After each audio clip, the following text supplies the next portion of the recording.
મિત્રો વાત કરીશું ડિસેમ્બર 2025ના માસિક રાશિફળની। તો મિત્રો હવે થોડા જ દિવસો બાકી રહ્યા છે વર્ષ 2026માં।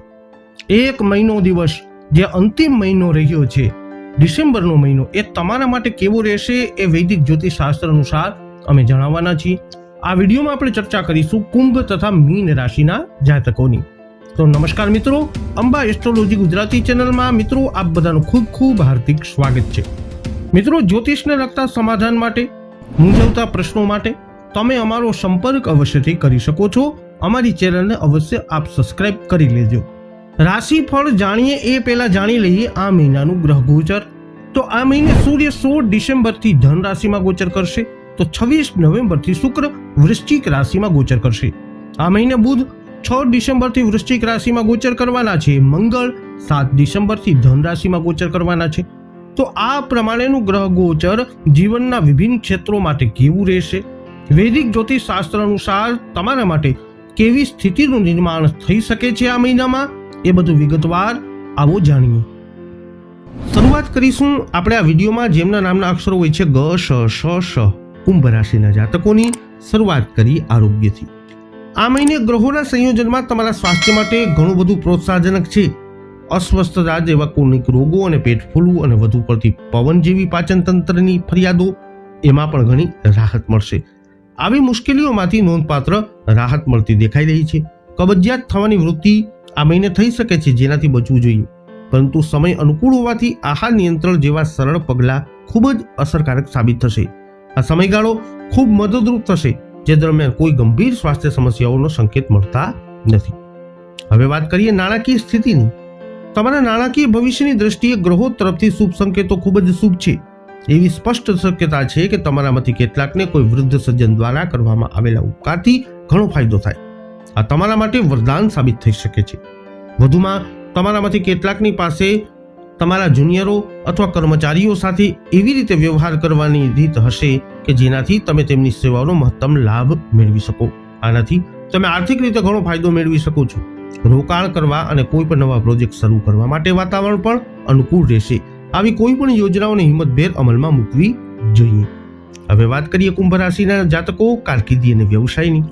આ મહિને તમારા માટે કારકિર્દીની સંભાવનાઓને આગળ વધારવાની પુષ્કળ તકો રહેશે, કારણ કે ગ્રહો ખૂબ જ અનુકૂળ મૂડમાં છે। ઘણી મહેનત છતાં આ પ્રયાસ બોજરૂપ નહીં લાગે, કારણ કે તેના ફળ પ્રમાણમાં વધુ મળશે। તમારા જુનિયર અને ગૌણ અધિકારીઓ સાથે વ્યવહાર કરવાની તમારી રીત પણ હશે, જે તમને તેમની સેવાનો મહત્તમ લાભ મેળવવામાં મદદ કરશે। હકીકતમાં આ લાભથી મળેલા મહિના દરમિયાન સૌથી મહત્વપૂર્ણ લાભ હોઈ શકે છે। ઘણી બધી ફાયદાકારક મુસાફરી થશે અને સૌથી અનુકૂળ દિશા દક્ષિણ દિશા બનશે। વધુમાં એવી શક્યતા છે કે કોઈ વૃદ્ધ વ્યક્તિ તમને સારો વળાંક આપશે, જે તમારા કારકિર્દીને મોટો વેગ આપી શકે છે। હવે વાત કરીએ શિક્ષણની। આ મહિને ગ્રહો તરફથી શુભ સંકેતો તમારા શૈક્ષણિક ભવિષ્ય માટે ખાસ અનુકૂળ નથી। વ્યવહારિક રીતે તમારામાંથી મોટાભાગના લોકોના પરીક્ષાના પરિણામો અપેક્ષાઓ કરતાં ઓછા રહેશે। તમારામાંથી મોટાભાગના લોકોએ તમારા ઉદ્દેશો પ્રાપ્ત કરવા અને તમારા વર્ગમાં તમારા ઉદ્દેશો જાળવી રાખવા માટે ઘણો સંઘર્ષ કરવો પડશે।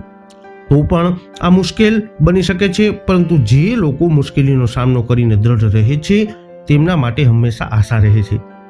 સ્પર્ધાત્મક પરીક્ષા આપતા ઉમેદવારો વધારાની તાલીમ લેવી જોઈએ, કારણ કે આ તેમના પ્રયત્નોનું પરિણામ નક્કી કરી શકે છે। અંતમાં વાત કરીએ પારિવારિક સંભાવનાઓની। આ મહિને તમારા પરિવારના કલ્યાણની સંભાવનાઓ ખૂબ જ ઉજ્જવળ છે, કારણ કે નક્ષત્રો ગ્રહો અનુકૂળ છે। એવી શક્યતા છે કે સામાજિક સ્તરમાં તમારામાંથી નીચેના કોઈ વ્યક્તિ તમારા માટે સારું કામ કરશે, જે વરદાન સાબિત થઈ શકે છે। તમારા પિતા અને પરિવારના અન્ય વૃદ્ધ સભ્યો સાથેના તમારા સંબંધો ઉત્તમ રહેશે। હકીકતમાં વડીલો તમને પૂરા દિલથી આશીર્વાદ આપશે। તમારામાંથી કેટલાકને તેમનાથી નોંધપાત્ર ફાયદો થઈ શકે છે। નાણાકીય રીતે પણ આગામી મહિનામાં તમારા બધાને ખૂબ જ સારું પ્રદર્શન કરવું જોઈએ અને પરિવારની કુલ આવકમાં નોંધપાત્ર વધારો થવાની શક્યતાઓ દેખાઈ રહી છે। હવે વાત કરીશું જેમના નામના અક્ષરો હોય છે દ, ચ, જ, થ, મીન રાશિની। શરૂઆત કરીએ આરોગ્યથી। આ મહિનો તમારા સ્વાસ્થ્ય માટે આશીર્વાદરૂપ રહેશે। સંધિવા જેવી ક્રોનિક બીમારીઓ અને કબજિયાત જેવી પાચન તંત્રની ફરિયાદોમાં થોડી રાહત મળશે। તાવ કે બળતરા જેવી ગંભીર બીમારીઓમાં અચાનક હુમલાઓનો ભોગ બનવાની વૃત્તિ પણ નોંધપાત્ર રીતે ઓછી થશે। આ મહિને અકસ્માત કે હિંસક ઈજા થવાનું જોખમ છે, તેથી મહિનો અનુકૂળ હોવા છતાં સાવધાની રાખો। આ મહિને મોટી સ્વાસ્થ્ય સમસ્યાઓની ઘટના બનવાની શક્યતા નથી. વધુમાં તમે એવો સમયગાળો અપેક્ષા રાખી શકો છો જે તમારા માટે ખૂબ અનુકૂળ રહેશે. હવે વાત કરીએ નાણાકીય સ્થિતિની. આ મહિને ગ્રહો તમારા નાણાકીય ભાવિ માટે સારા સંકેતો નથી આપતા. એવી પણ શક્યતા છે કે તમારામાંથી કેટલાક સ્વાર્થી વલણના પ્રભાવમાં આવી શકે છે, જેના કારણે તમે તમારા ગૌણ અધિકારીઓ, કર્મચારીઓ અથવા તમારામાંથી નીચેના લોકોનું સામાજિક રીતે ભારે શોષણ કરો. આનો સામનો મજબૂત પ્રતિકાર સાથે થશે અને તે સરળતાથી ખૂબ જ અપ્રિય પરિસ્થિતિઓમાં ફેરવાઈ શકે છે, જેમાંથી બહાર નીકળવું મુશ્કેલ બનશે. આવી વૃત્તિઓ પર કડક નિયંત્રણ રાખો, નહીં તો તમે ફક્ત તમારી જાતને જ દોષિત ઠેરાવશો. રોકાણ અથવા નવા સાહસો માટે વાતાવરણ પણ અનુકૂળ રહેશે નહીં અને આવી કોઈ પણ યોજનાઓ હાલ પૂરતી મુલતવી રાખવી દેવી જોઈએ. હવે વાત કરીએ મીન રાશિના જાતકો કારકિર્દી અને વ્યવસાયની. આ મહિને ગ્રહો તમારી કારકિર્દી માટે બહુ ઓછા પ્રોત્સાહજનક સંકેતો આપે છે. એવી શક્યતા છે કે તમે એવી વૃત્તિથી પ્રભાવિત થશો જે તમને સ્વાર્થી હેતુઓ માટે તમારા જુનિયર અથવા ગૌણ અધિકારીઓનું શોષણ કરવા માટે લલચાવશે. આ વૃત્તિને કાબૂમાં રાખવી જોઈએ, નહીં તો પરિસ્થિતિ સરળતાથી અપ્રિય બની શકે છે. તમારે નફા માટે નબળા અને નીચા લોકોનું શોષણ કરવાની કોઈ પણ વૃત્તિને કાબૂમાં રાખવી જોઈએ.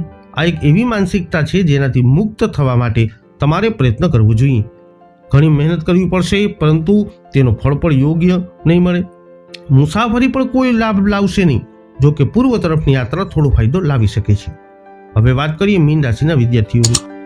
આ મહિનો તમારા શૈક્ષણિક સંભાવનાઓની દ્રષ્ટિએ ઉત્તમ છે, કારણ કે ભાગ્ય ખૂબ અનુકૂળ છે. ઉચ્ચ શિક્ષણ મેળવનારાઓને ફક્ત જરૂરી તકો જ નહીં, પરંતુ તેમના પસંદ કરેલા ક્ષેત્રોમાં સારું પ્રદર્શન પણ કરશે. ટેકનિકલ વિદ્યાર્થીઓ અને કાયદાના વિદ્યાર્થીઓ પણ તેમના પ્રદર્શન અંગે સંતુષ્ટ રહેશે. તમારામાંથી મોટા ભાગના લોકોની માનસિક ક્ષમતાઓમાં ઘણો વધારો થશે, જેનાથી શીખવાનું ઝડપી અને સરળ બનશે. સ્પર્ધાત્મક પરીક્ષાઓના ઉમેદવારો પણ સફળતાની અપેક્ષા રાખી શકે છે, જો તેઓ ઓછામાં ઓછા થોડા પ્રયત્નો ઈમાનદારી સાથે કરે તો. અંતમાં વાત કરીએ મીન રાશિના જાતકો પારિવારિક જીવનની. આ મહિને તમારા પરિવાર માટે ગ્રહો કોઈ ખાસ શુભ સંકેતો ધરાવતા નથી. બધું જ તમારા પરિવારના વડીલો સાથે ગંભીર તણાવની શક્યતા છે. આવું થવાની ઘણી શક્યતાઓ વધારે છે, તેથી તમારે સંયમ ન ગુમાવવું અને કોઈ પણ પ્રકારના સંઘર્ષમાં ન પડવા માટે પોતાને શિસ્તબદ્ધ કરવાનો સંકલ્પ કરી લેવો જોઈએ. અન્યથા કૌટુંબિક વાતાવરણ ખૂબ સુમેળભર્યું નહીં રહે. વાતાવરણ બગડશે. આનાથી બાળકો ચીડિયા બનશે. તેઓ તેમના અભ્યાસ કે અભ્યાસેતર પ્રવૃત્તિઓમાં સારું પ્રદર્શન કરી શકશે નહીં. આનો અર્થ એ થશે કે તમે તેમના કાર્યો પર વધુ ધ્યાન આપશો તો તમારો વધુ સમય અને શક્તિ ફાળવવી પણ પડશે. માટે યોગ્ય વર્તન કરવું જરૂરી છે. તો કુંભ તથા મીન રાશિના જાતકો વૈદિક જ્યોતિષશાસ્ત્ર અનુસાર ડિસેમ્બર મહિનાનું ગ્રહ ગોચર તમારા માટે કંઈક આવી પરિસ્થિતિઓનું કરી શકે છે નિર્માણ. આ વિડીયો અંગેના તમારા અભિપ્રાય, તમારા મંતવ્ય શું છે કોમેન્ટમાં જણાવજો. વિડીયોને લાઈક કરજો, શેર કરજો. હજુ સુધી આપે અમારી ચેનલને સબસ્ક્રાઇબ નથી કરી અથવા આપ નવા છો તો અત્યારે જ અમારી ચેનલને સબસ્ક્રાઇબ કરી લેજો. ફરી મળીશું નવા વિડીયોમાં. જય અંબે.